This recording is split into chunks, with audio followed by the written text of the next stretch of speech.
Thank you very much for keeping it KBC Channel 1. That was quite an eye-opening discussion by Jane with regards to family matters, drugs. It is something that we would like you to engage us on our Twitter handle. But now we are shifting gears into matters rent, into matters tenancy, into matters landlord and tenant relationships. Are you a landlord? Or are you a tenant? This discussion is for you. This morning I'm joined in studio by the Landlord Tenants Association of Kenya. We are having towards my left here, immediately here, we are having the legal secretary. He is towards actually in the middle there, the legal secretary John Wanga. Towards my left here, I am joined by the Secretary General Ben Liyai. And towards my farthest, or my extreme left, I am joined by Joachim Ombui. He is the chairman of the Landlords, Tenants and Association of Kenya. Thank you very much, gentlemen, for joining me this morning. Thank you. Thank you. Karibuni sana. And this is a discussion that is quite interesting here, and I would like you to be part of it from at home. The hashtag to use on Twitter is Good Morning Kenya, at KBC Television, at Jane Ombui, at Ram Maguko. What do you think? When it comes to landlords and tenants relationships, we'll start first of all with one. There are laws that govern tenancy. There are rights and responsibilities for landlords and tenants. Yes. Even as a legal expert, you will clarify on that. But let's start with rent defaulters. Remember, the Landlords Welfare Group had the move that seeks to have rent defaulters listed with CRB, the Credit Reference Bureau. The Urban Landlords and Tenants Association of Kenya is waiting for a go-ahead from the Central Bank of Kenya in order to kickstart this process. What are your thoughts on this? Let me start with you. Okay, basically, I think that is not really a good idea. Because it's not really a good idea because you cannot subject matters to do with life. And you see, like, one of the basic needs of a human being is shelter. So there's no way you subject shelter into matters to do with, like, if I defaulted now, no landlord will allow me. For me, I'm thinking we cannot accept that to happen. You will fight this. We have to fight. We have to fight that, and we us as an association, we actually talking of people, landlords and tenants association, living amicably without conflict in a way that each and every person understands one another. Yes. Should the tenants be listed in the CRB? Actually, that's a very wrong move of which we, Landlords and Tenants Association of Kenya, do not support. First of all, these are services that landlords are offering tenants. So in which way and what legalizes the landlord to issue or to forward the names of those who have defaulted to CRB? Because maybe they want the rent to be paid in time. There are arrears that need to be paid. Yes, even if a tenant is in arrears, one, the government will not allow a landlord to lock that tenant outside. It's illegal. As per Cap 301 of the laws of Kenya and Cap 296 do not permit a landlord to lock a tenant out of the premises. So it's basically wrong. We do not support that. Yes. By law? By law. It is wrong. It's wrong. We are having issues here that arise. The Secretary General for ULTAC had said, and I quote, that the landlords resort to a number of crafty ways like locking up a tenant's belongings to recover unpaid rent. Once our plan is implemented, that plan for CRB, it will become difficult for tenants to dodge their responsibilities, and hence landlords will have an easier time, end of quote. Comments on locking up tenant houses? We just oppose that statement by UTAC. When we talk about tenancy, number one, what reflects in tenancy is shelter, and the shelter is number one need to a human being. In our Kenyan society, to understand why the tenant defaults paying is not by wish. Sometimes it's life constraints that makes somebody not to pay rent. So it's all about awareness. What is the priority? How to pay rent in time. So we oppose that. Putting people into CRP is not a solution. The solution is to empower our people, to give them awareness and information how to pay. Number two, it's all about responsibilities and rights. A landlord has a right or a responsibility to tell a tenant the procedures of how everything's supposed to be done in terms of rent.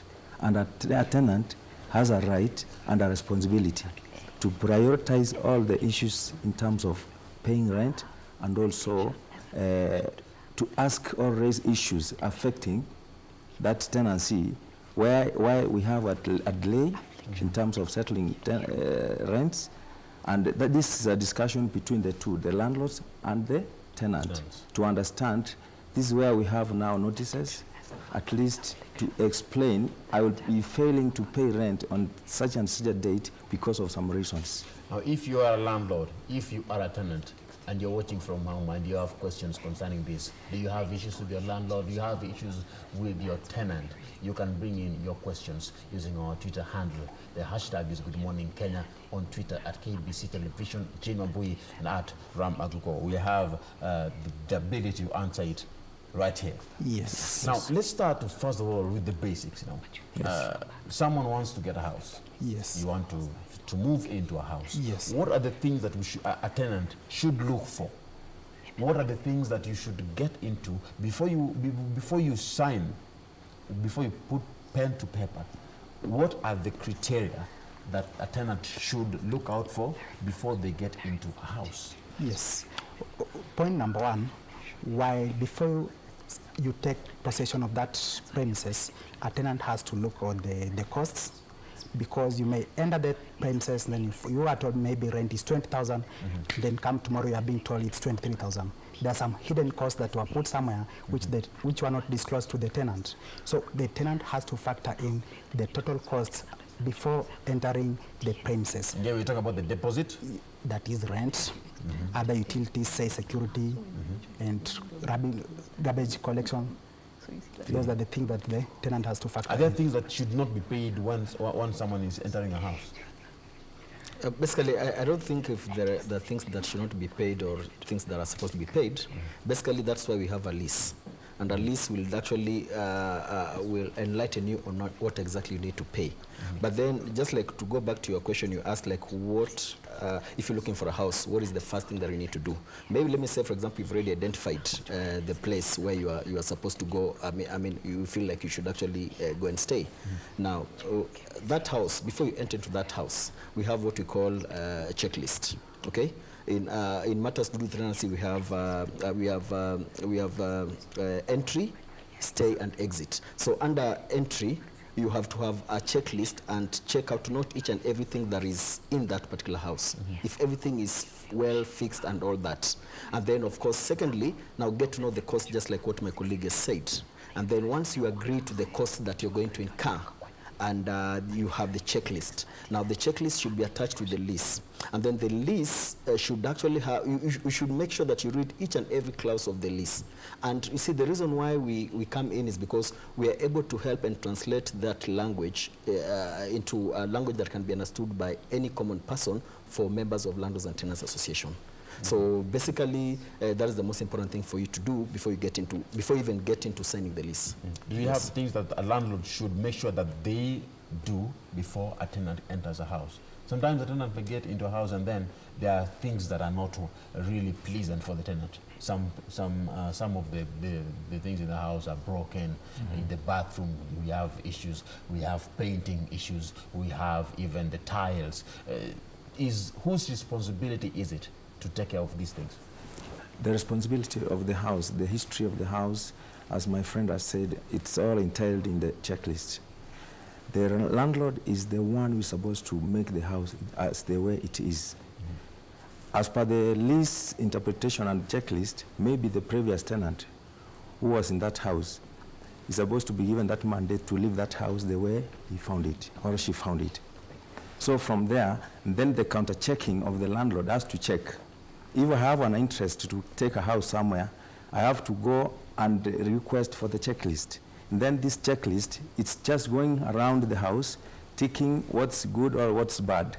And then from there, you can notify the landlord that I need some modification in this house or repair of some other areas in the kitchen, sitting room, or some taps and all this. Once they're done, then you can sign that checklist. And this checklist, people don't understand this. Our society right now, they don't understand. What they understand is the lease. And this lease, most of our tenants, even landlords, they don't understand clause to clause. And some other clauses are omitted. Like now in a lease, most of leases, we don't have reflection of notices, reflection of penalties, reflection of delay in clearing the rent. And legally, is that wrong? Actually, they must be reflected in all documents so that the tenant has a right to know if maybe sometimes there is a penalty and the penalty is not there in the lease. Sometimes you reach on the 5th, a notice is given that now you are beyond the date, you have to pay penalty of 2%, 3% or whatever. That's illegal. So everything must be reflected in all these documents, and if interpretation is hard, they are free to come to our offices so that they can have legal interpretation. When is the right time to pay the rent, or the deadline, according to the Constitution, according to the laws of the country? Now, according to Cap 296 of the laws of Kenya and Cap 31 of the laws of Kenya, the gazetted time for a tenant to pay his rent, it's supposed to be on 10th of each and every month. On the 10th? On the 10th of each It should not be before or after, as long as it's a grace period. Actually, between that period. Yes. Between that period. And the latest is 10th. 10th. But actually, we have some landlords or some agents who come up with their agreements and they state that rent should be paid before 5th. Is that bad? Is that yes. It's right if the tenant is able to meet the deadline of 5th. But if the tenant is not able, let that tenant stick to 10th as per the law. Now, as per the law, yes, we have the aspect of, 10th yes, is the deadline. Yes. But when I moved into this house, yes, according to the lease that I signed, yes, the landlord stipulated there that the deadline is 5th. Yes. Now, after that, yes, below there, yes, there was an indication that beyond 5th, a penalty will be applied, yes, of a specific percentage or a specific amount. Yes. Is that legal? It is legal. One, because this is a contract between two persons.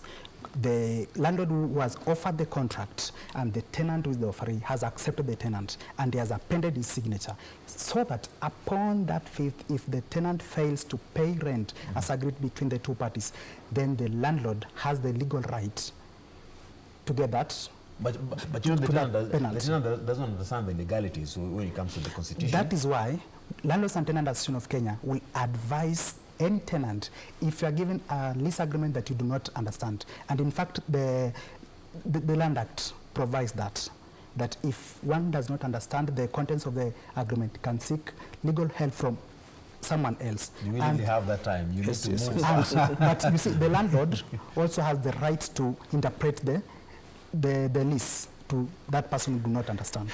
Maybe just to add on what Mr. Wanga is saying, basically, of course, when you enter into an agreement and you sign, then it means that you have to follow the agreement. Yes. But again, you see, people in the society, Kenyans, they are doing that because they don't know the law. Like, because you are really looking for a house. Exactly, but you see, this is common law. Like, you're looking for a house, and you've been told this is the house you like, but this guy is coming up with his terms. So because of any other lack of any other alternative, then you just have to go out there and sign, and eventually you find conflicts coming out of that. However, we always say that at the end of the day, whether you've done the lease and everything, at the end of the day, everything is governed by the Kenyan law.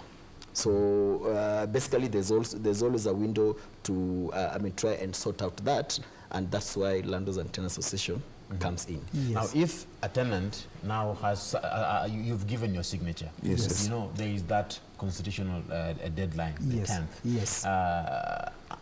Does the tenant have the ability or the right to go and complain before you put pen to paper? Yes. That the deadline is 5th. Yes. And there is that penalty. Yes. Before you put pen to paper, do you have the right to complain that, hey, yes, I should not be penalized because according to the Constitution, it is the 10th of every month? The tenant has the right to do so, because this is the tenant who's going out to look for the money to pay the landlord. The landlord is only offering the premise to the tenant. It's up to the tenant to know his financial status, and a serious tenant, the first thing that should come to his budget, it should be the rent. You know when your salary comes, you know when your business, the proceeds of your business, when they come in. So the tenant has the right to say, this is not right with me, and I'll be doing this as per this. If that's not applicable, let me get tenants elsewhere. Based on your perspective here, yes, between landlords and tenants, who suppresses who? Who's supposed? Who suppresses who? Who is pressing down on the other? Okay, mostly as by the analysis, landlords are coming too much, they're applying too much force to tenants. That's why maybe, like now, we are talking about rights and responsibilities. Like what my colleague has said in terms of signing the document, the tenant has a right to raise that question that this clause, can you do amendments in terms of penalties or some other areas maybe of necessary. So we are trying to bring this awareness to the public to understand that now, look here as landlords, can you just listen to our tenants? And the tenants, can you listen to the landlord so that at least we can solve these issues of conflict? We talk about the auctioneers. Sometimes, before we get to the auctioneers there, because that's also something else. When a tenant is moving, back to what you were talking about earlier on, you're moving into the house. Yes. Now you've checked the bills. Yes. You've checked the lease. Yes. And you've signed. Yes. Is there anything else that a tenant should check within the premises that he's getting into? Actually, there are so many things a tenant is supposed to check. One, the surrounding. Is this environment conducive for him, the family, and anybody in that environment? There are some things that the landlord do not permit, and the county government do not permit, like keeping pets, and maybe the number of people in the premises. Those are the things that the tenant should factor in. It is illegal to keep pets? But it's not illegal, it's legal, but it comes with an extra cost, which the tenant has to pay to he has to get a permit for the same. Then, from the county government, actually. He has to get a permit for the pet, and actually there are some residents that do not allow pets around them. Yes. Now, security-wise, whose job is it to provide security? It's actually the job of the landlord to make sure that the tenants are very secure. Yes. Now, the TransUnion Credit Reference Bureau data showed that 500,000 Kenyans have been blacklisted and thus cannot access credit facilities. If we have, if we go for the aspect of the free access, do you see it as something that will pass based on the statistics here of 500,000 plus Kenyans being enlisted there and they cannot access credit facilities? Do you see it possible? You see, one thing I think people should also be able to understand that when you go on blacklisting everyone, then where are the banks going to get the clients? Because now everybody will be blacklisted. Now we cannot take the loans. So that is another problem again, that they should actually look at that, because that's why we say, like, I mean, the idea of going blacklisting, let me say, rent defaulters, it's a waste of time for me. It's actually a lack of ideas that people have actually gotten into. What about landlords who refuse to return the tenants' deposits? Actually, that is very wrong, and that's very illegal. A tenant, before rendering vacant possession of any premises, he has to issue notice, reasonable notice. For residential premises, they have to issue a notice, a 30 days notice. And then for commercial business, they have to issue 60 days notice. Right. You should repeat that once again for the benefit of the viewer. Yes. The notices, when are you supposed to give the notice? Just come up again. Okay, now, for residential premises, a tenant is supposed to issue 30 days notice. That is for residential premises. A month or so. Yes. But now for commercial businesses and commercial premises, as per Cap 301, a tenant is supposed to issue 60 days notice. And that should also apply to the landlord. If you want vacant possession of your premise, you just don't come ambush your tenant that I want my premise back. No, the law has to be followed. And the prescribed procedure of getting a tenant out of your premise, you have to get a notice from the court. That is for the business premises. But for the residential premises, a landlord can just draft the notice and pass it to tenant, and the same way a tenant can just draft a notice and serve it to the landlord. Then before you move out of that premise, you go back to your checklist, you confirm on the tenant's agreement, you make sure that the premise is in the best condition that you found it. That is the work of the landlord. Now, that's the work of the tenant, to make sure that the premise is in the best condition that if... Some landlords claim tunapaka rangi. Yes. Is that legal? Is that acceptable? So they don't give you your deposit, or if they give you, then they slash a part of it. Actually, once you enter into that premise, there is that wear and tear that will happen. It's obvious that you've stayed in that premise. Now, if you render vacant possession of the premises, you must actually do the same. It's not for the wrong for the landlord to claim that he painted the walls, so you have to do so. It's not wrong. Yes, it's supposed to be interpreted in the tenant's agreement. It has to be there, actually. It has to be there in the tenant's. Yes. And if it was not there? Now, that's a point of dispute. It's a mistake. It's a mistake, yes. What if I decide that napaka rangi mimi mwenyewe? You can do that, but so long as it satisfies the landlord, it's okay. Yes. Everything is just based in the checklist and the lease. If you do a mistake and that stipulation is not there, when you want to exit, you must leave the house the way you got it. And then that's a very big mistake. There must be agreement in terms of which kind of the paint and all the necessary fixing is supposed to be done in that premises. And that should be in the checklist and in the lease. So there's no any otherwise. Maybe the landlord comes and says the deposit was meant for the painting and we have done everything, we have deducted, here is your 10,000 Kenya shillings. That's wrong. It's wrong. It's wrong. Maybe if I may add something again. You see, this is where now the tenants are actually oppressed. Yes. Like one, most of them are crying a lot. Yeah, exactly. Especially in terms of deposit, actually, and that's why we come in, because look at this. Then probably you are paying in a house of, let me say, 20,000 per month, okay? And you know very well the landlord has told you I want to paint this house, and I think painting is going to take, let me say, for example, 15,000, and you know very well it cannot even take 15,000. Or either way, when the landlord comes and paints the place, he'll tell you like all your rent is already finished because of ABCD. But when you look at it, the other tenant is it logical? It's not logical. The other tenant who's going to come in is also going to get poor services from even the court, the way the room has been the rooms have been painted. So basically, the issue of deposit is where really we're getting a lot of conflict, and it needs a third party to come and assess that. And who is the third party? Now, third party is Landlords and Tenants Association of Kenya. There is an issue here. Yes. That, okay, to me, according to me, I see it as something that needs to be addressed. A landlord can give you a figure and say, for example, your rent is 30,000 shillings. Yes. And you need to pay a deposit of 30,000 shillings before you move in. Yes. So meaning a total of 60,000 shillings. Yes. Together, altogether, you also add the electricity bill. Yes. Water.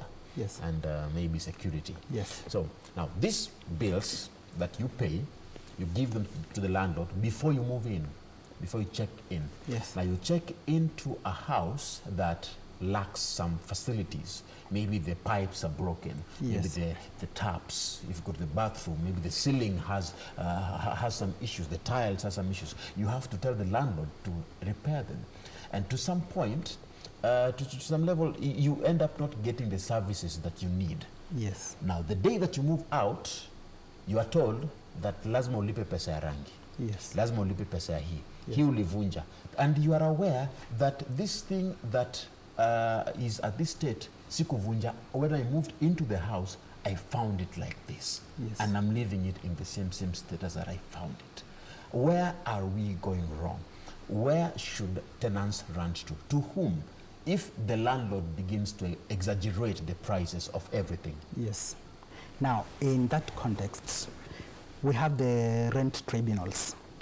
the rent tribunals, if you go there as a tenant and you want them to come and assess the standard rent payable in any premises, they will actually send their officers at a very low cost. They will assess the standard rent of the premises actually, then they will give you the right figure of the premise. Then if there are other things that have to be repaired, that is when the checklist comes in. The tenant has to make sure that ABCD was in the best condition that he left it before rendering vacant. And if a tenant receives a raw deal from the landlord, he has the rights to revoke that tenancy at the earliest chance possible. Refunded back his money, then he moves out. If the landlord refuses to, you see some other landlords say that a tenant has come in, has taken maybe 2 days in my premises, I'll deduct the rent for the 2 days. That is actually wrong. It's wrong. It is actually wrong. To the Kenyans there, that is wrong. Yes. Now, when it comes to services offered yes. by the landlord, sometimes you don't get the services the way you expected. Kuna shida ya maji, anakwambia fundi atakuja kesho. It happens. They don't come. Yes. You ask again and again and again, they just don't come. Yes. Now, when you give your own recommendation, yes. and then you tell them, I think I have my own repairman who can yes. come, yes. they refuse, yes. What should be done at that point? Yes. Poor services. Yes. Let me come to each other. Yeah, poor services. Well, this goes to the lease. Once you agree and you sign the lease, that means you are going to get all the services. And it is a responsibility, I repeat, a responsibility of the landlord to give services to the tenants. Make sure everything in the environment is good, electricity is there, water is there, maintenance of the house. And even it's a responsibility for the landlord. Can a tenant get his own repairman? Sometimes no. If the lease dictates so, then it can apply. But if it dictates that the landlord has to take the responsibility in terms of repair and everything, what the tenant is supposed to do is to notify the landlord that there is something that's supposed to be done in the house, maybe fixing all electricity and all other things. Has to notify the landlord for the repair and other areas maybe of the necessary. Now let's shift gears. Thousands of tenants risk being evicted from the Kenya Railways rental houses in 4 major towns over failure to clear rent arrears worth more than 100 million Kenya shillings. At what level should one opt for eviction? Can a landlord evict a tenant? Yes, a landlord can evict a tenant, but before a tenant is evicted, the landlord is supposed to ensure that he has exhausted all the means of recovering that rent. One of the means of recovering unclaimed rent is through distress. A tenant can go to the auctioneer, instruct the auctioneer, and distress the tenant so that he can get his rent back. If the tenant doesn't have valuable items that can get the rent owed to the landlord, then the landlord can go to the court and seek orders to get vacant possession of the house. In this, you're talking about the landlord taking possession of the things or the items that the tenant might have in the house. It's allowed by law.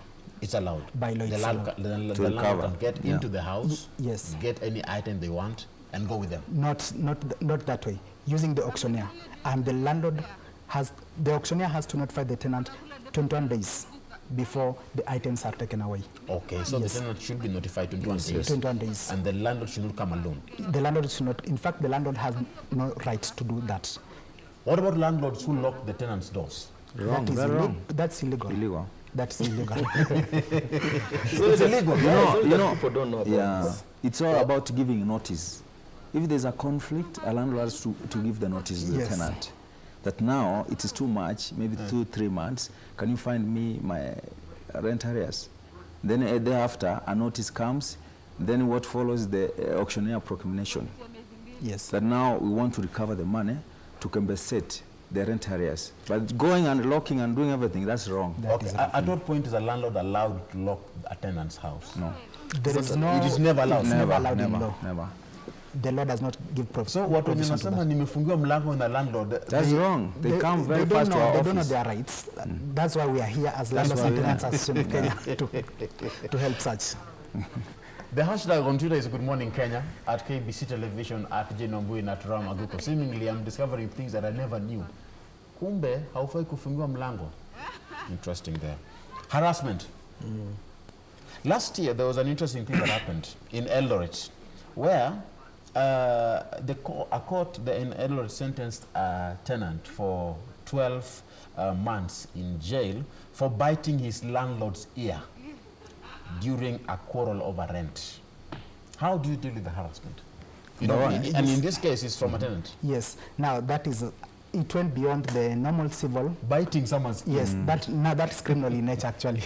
That's an assault that the tenant committed to the landlord. And in fact, the magistrate, whoever gave that sentence, it was more lenient. This it's lenient? It's lenient. 12 months? 12 months. According to me, it was very lenient. Tenants sometimes can be so rude. You go to them, tell them that, hey, where's my rent? And they talk rudely.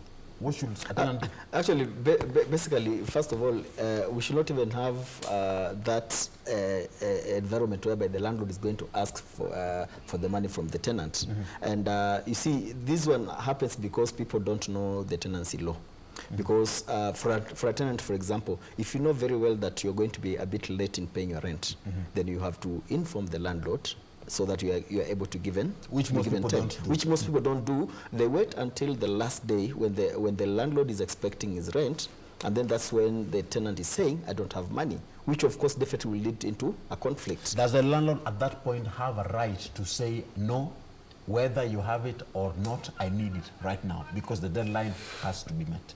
Of course, that's already a conflict. So when the tenant doesn't have money, there's no way he's going to get money from him. And again, too, the landlord, again, cannot evict him from the house. So you see, that's why the landlords and tenants really have to live in harmony in terms of trying to sort out these issues. Aren't we suppressing our landlords now? Because tenants fail to pay the rent on time, yet they expect everything on time. Does a landlord have a right to cut off power, to cut off water? No, there's no right on that. There is no right on that because, one, that power does not belong to the landlord. What about water? It does not belong to the landlord. So what should a landlord do? You see, once you are in that premises belongs to you. It does not belong to the landlord. If, for example, you meet thugs on the way and they ask you, take me to your premises, you will not take them to the landlord's premises. You will actually take them where you live. What can a landlord do when a tenant fails to pay rent? The only way a landlord can get his rent back, one, by auctioneers. Number two, by getting orders from the tribunal, both the residential and the business tribunal. There's not any other way that a landlord can use to get rent apart from those two avenues. Those two means. Two means? Yes. Yes. Then the court. The tribunal. Tribunal court. Yes, there are orders that allow the landlord to get rent, to claim his rent from the tenant. Can a landlord just tell a tenant, hey, my brother, if you cannot pay, hammer to? No. That's verbal. Everything should be noticed. And with the very good reasons. Reasonable notice, sufficient notice, most probably 1 month for the residential premises. And as the chairman of this association, don't you think we're suppressing our landlords with such kind of... we are not. What's causing us a cost here is awareness and information. Our landlords lack information. Like now the case that we have talked here, somebody went and bite somebody's ear. It's because of lack of information. The landlord is not supposed even to exchange words with the tenant. What should he do? There is a procedure. Procedure number one is to offer a notice to that landlord who has defaulted. Then wait for 21 days, or if there is eviction process, there are procedures. There is auctioneers, there are courts of laws, and that's how we can at least bring down all these conflicts around. It's quite interesting here, because there is also the issue of notices. Yes. When should a landlord give a notice, especially to the tenant? And you've alluded to that, 30 days. Yes. For residential premises. And 60 days for business commercials. Yes. When are we supposed to talk about property claiming? If a landlord decides to claim property and the tenant refuses, you know, you've brought the people to the auctioneers. Yes. When are you supposed now to just say, now this is the next step to take? Now, you see, at times you are not supposed to inconvenience these tenants. You have to give the tenant sufficient time so that he gets time to relocate. Some tenants, and the landlord has to give sufficient reasons. Why do I want vacant possession of this house? Maybe the tenant is a nuisance to other tenants. Maybe the tenant is very poor, does not pay his or her rent promptly. Those are the reasons the landlord should give. Massive eviction is illegal. It's illegal. It's illegal. There are cases that have happened, especially in Nairobi County. Yes. And this is quite sad. Demolitions of houses. Yes. I am a tenant. This is where I stay. Yes. And seemingly, I am told that I need to vacate because it's going to be demolished. Yes. And in this case, it is a tenant that is being suppressed here. Yes. What do we do? You know, when we come to arrive such a cases, there are procedures that lacks in the system. Number one, when a landlord has built a premises that is maybe good for tenancy, there must be a certificate from the NEMA people that this building is has met the required standards. There is a certificate of it's habitable, or it's good for occupancy. These are the documents that a tenant has a right to ask the landlord that now, can I access the document that shows that in future I'm safe? Our tenants, they don't have that idea to ask a landlord that, can you provide this information so that we cannot experience such a things like eviction, the house was not built in the right place and all those. So all this is all about getting the right information when you want to get a house or a premise for business or a residential. There's something that happened a couple of months ago. You remember the Dusit 2 Dusit, yeah. Yes. Yeah. And we had someone who stayed with people for quite some time, Yes. more than a year. Now, Yes. Is the landlord supposed to, or allowed to decide to say, hey, before you move into my house, I should find out who you are? Exactly. Exactly. That is it. Now, the security law dictates that a landlord or an agent of whichever particular premise, be it residential or commercial, at entry, the landlord has to get all the details of the tenant from the national ID, passport photo, and the telephone number. And the landlord should account, and the tenant is supposed actually to disclose to the landlord where he or she works. It's allowed? It's allowed by law. So Criminal records? criminal records are not supposed to be given by the landlord because the DCI is the one in Given to the charge. landlord? Yes. You see, the landlord cannot know my criminal Claim, record unless he goes to the DCI and confirms there. So how can a landlord know that I'm not staying with a criminal? Now, that's when you are supposed to tell the landlord where you work. And if a landlord is serious, the telephone numbers, wherever you work, they are supposed to be provided in that agreement or the checklist.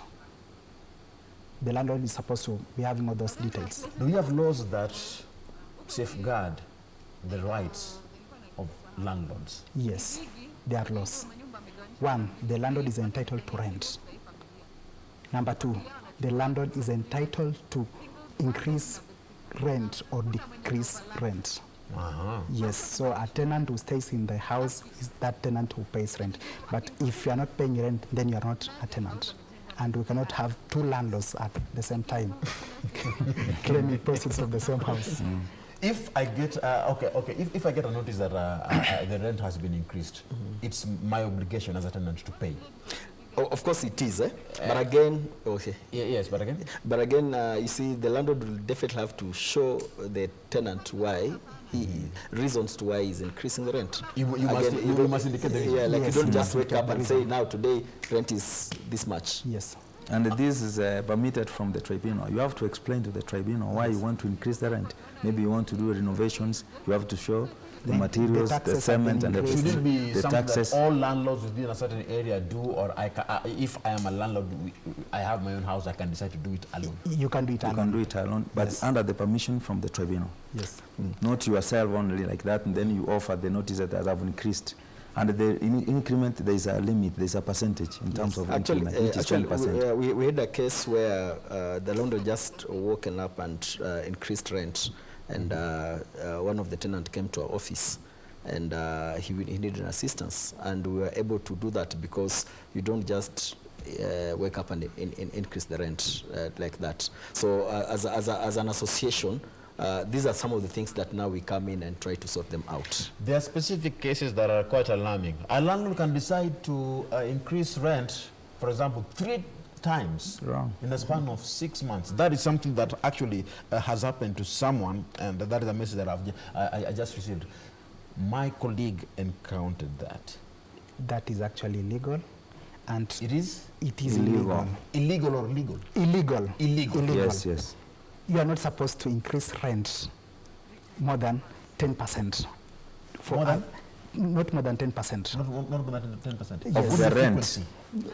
It can be annually. It's according to the lease agreement. The lease agreement. It will be annually. Or if you agree to do it after 2 years, that will be the procedure actually. So if I increase rent within, let's say, a couple of months? That's actually wrong. That is wrong. 6 months? No. That's wrong. 3 times? That is wrong. Tell the client to come to the office. And you also find also this other situation whereby, let me say now for the business tenants, like some of our members what they're experiencing. Like someone is done on lease of about 5 years or maybe whatever the years, then he pays goodwill. And then, after the termination of the lease, again, he's asked to pay goodwill again. Yes. So the issue of paying goodwill twice is not supposed to happen. But again, tenants have found themselves in that kind of a situation, and they don't have anywhere to run. Now, what action can a tenant take in such a case that the rent has been increased?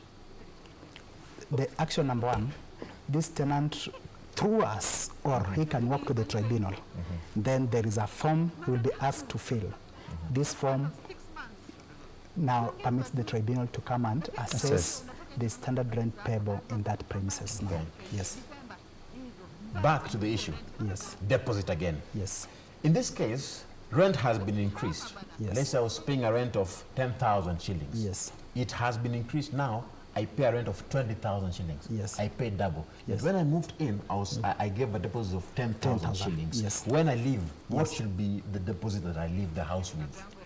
1, you can top up your deposit if the landlord will dictate the same. If he does not dictate the same, you will actually leave with your initial deposit of 10,000. Wow. Ladies and gentlemen, I am amazed. Thank you very much for joining us this morning. Thank you too. The hashtag to use is Good Morning Kenya on Twitter, at KBC Television, at Jane Ombui, and at Ram Aguko. Next week we should have this discussion again. Yes. Yeah? Very important. But now we bring in landlords. Yeah. Yes. Yeah. And tenants. And tenants. Yes. So that you can poke them in the... No problem. Already, in fact, like that would be good because like what we're doing, we have a program that we're going across the counties. Yes. Just trying to emphasize on the rights of a landlord and tenant, so that people are able to know, so that we make the industry to be at least professional. All right. Yeah. Just in brief, within a couple of seconds, I'll come to you. What a Landlords and Tenants Association is all about, just in brief, for the benefit of the people. Okay, Landlords and Tenants Association of Kenya is all about solving issues and giving solution to tenants and landlords. Conflict number 1 is all about eviction.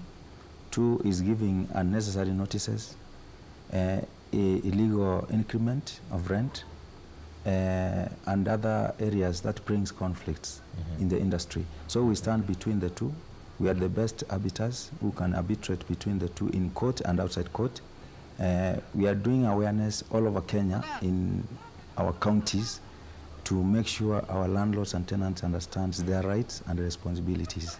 Thank you very much. Yeah. That is the chairman, Joachim Ombui. Yes, yes. Chairman of the Landlords and Tenants Association of Kenya. Next to me, Ben Liyai. Yes. Secretary General. Exactly. Actually, my work is just to make sure that at least for people to get out of these conflicts and problems, they should find out on how to get membership with the organization. And we have a website, latakkenya.org. And you're doing a good job. Yes. And in the middle, Yes. John Wanga. John Wanga. legal secretary. Yes. Everything passes through you. Everything has to pass through me. Sure. I have to give it the legal framework. The legal framework. Yes. I wish you well. Thank you so and much. I very see much. that the tenants and the landlords have a better relationship going Exactly. forward. Yes. Thank you This so has been Good Morning Kenya on behalf of everyone that made today's show a success. May God bless you and have a blessed day. My name is Ram Maguko. See you again tomorrow at 6 a.m. Next week, remember, we'll talk about landlords and tenants, so do not miss this program again next week. My name is Ram Maguko. I want to wish you a blessed day. May God bless the work of your hands.